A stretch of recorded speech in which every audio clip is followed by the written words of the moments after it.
Fala galera, aqui a aula de hoje é sobre o teorema da conservação da quantidade de movimento.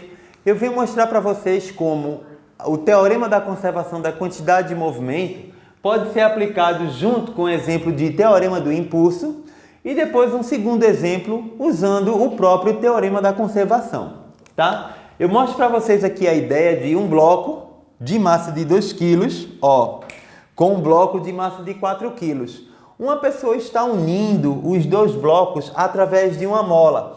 Faz de conta que tem uma pessoa para cá empurrando essa caixa e aqui tem essa pessoa empurrando essa caixa para lá. Uma está assim e a outra no sentido contrário.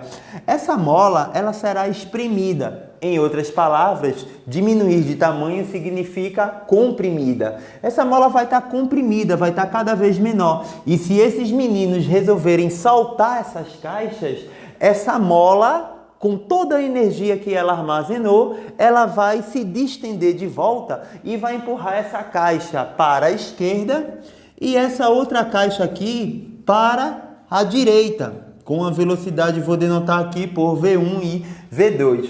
Aí eu pergunto para vocês, dessas duas caixas, quais delas irão se movimentar mais rápido para os lados? A caixa 1 ou a caixa 2? A resposta esperada é que a caixa 1 se movimente mais, já que a massa dela é menor. Quem é mais leve se move com mais facilidade. Então a caixa 1 se movimentará para a esquerda muito mais rápido do que a caixa 2. Então eu posso dizer que a velocidade da caixa 1 será muito maior do que a velocidade da caixa 2. Muito maior, mas em que proporção? Na proporção de massa. Se essa caixa se move para a esquerda com a velocidade de 10 km por hora, para a direita, desculpa, com a velocidade de 10 km por hora, essa outra caixa que tem a metade da massa vai se movimentar com o dobro, ou seja, com 20,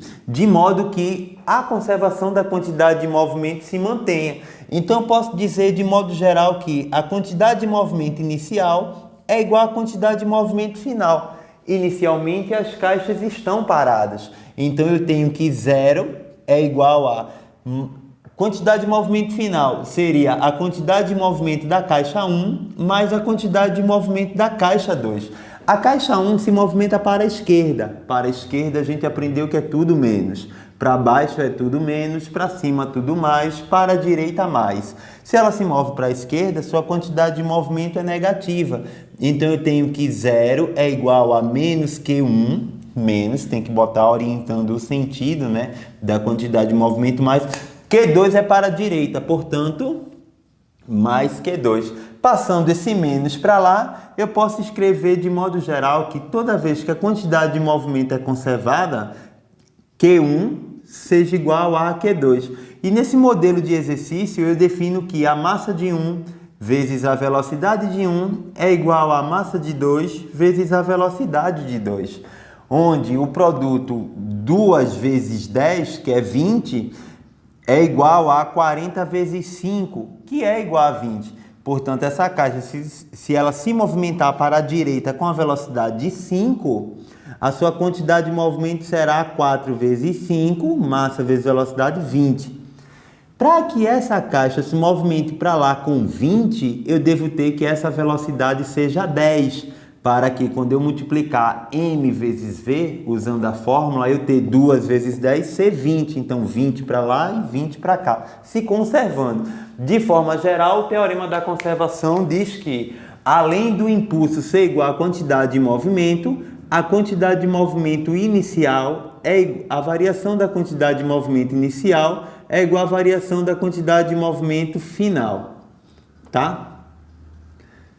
Eu trago aqui no exemplo 1 um corpo de massa de 8 kg se movimentando para a direita com a velocidade denotada por 5 metros por segundo. Esse corpo pode ser exemplificado como um garoto em cima de uma bicicleta, tá bom?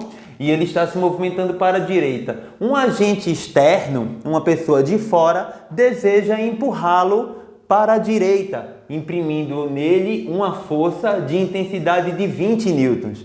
Imagine que essa outra pessoa externa Faça agir essa força de 20 newtons durante um tempo de 10 segundos.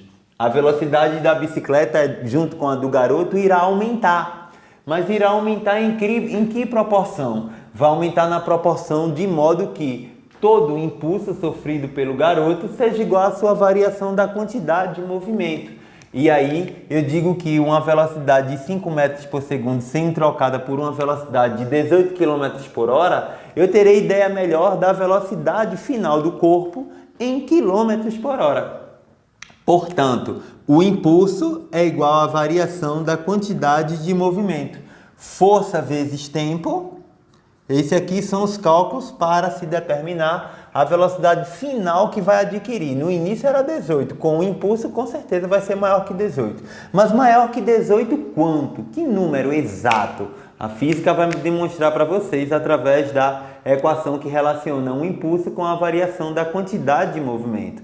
Então, força vezes tempo é igual a m vezes v final menos m vezes v inicial. E aí eu coloco a força vale 20, que ele deu no problema, foi falado no enunciado da questão. O tempo é 10. Isso aqui já dá 200, essas contas desse lado. É igual a massa, que é 8, vezes a velocidade final, que eu quero saber, menos a massa 8, novamente, vezes V0, indica a velocidade inicial no instante zero nos cronômetros, que nesse caso é 5 metros por segundo. E aí 200 é igual a 8V menos 40. Menos 40 vai passar para cá, somando com 200. E aí eu vou ter que menos 40 mais 200, 240 é igual a V, vezes 8. 8 vezes que número dá 240? Bem, 8 vezes 25 dá 200. E 5 vezes 8 dá 40.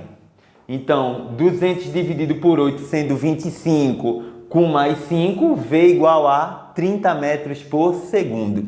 240 dividido por 8. 30 metros por segundo. 30 metros por segundo, para a gente ter ideia, em quilômetros por hora, vamos multiplicar esse valor por 3,6. 3,6 vezes 30, nossa, 108. A velocidade, então, vai para 108 km por hora. Essa é a velocidade atingida pelo garoto e a bicicleta, caso a questão tenha uma ideia relacionada com isso, que tenha essa massa com essa velocidade após a ação de uma força de 20 newtons durante 10 segundos, uma velocidade que antes era 18 vai para 108 km por hora. Isso é um exemplo de como pode se comportar, a ação de uma força durante um certo tempo de um corpo em movimento.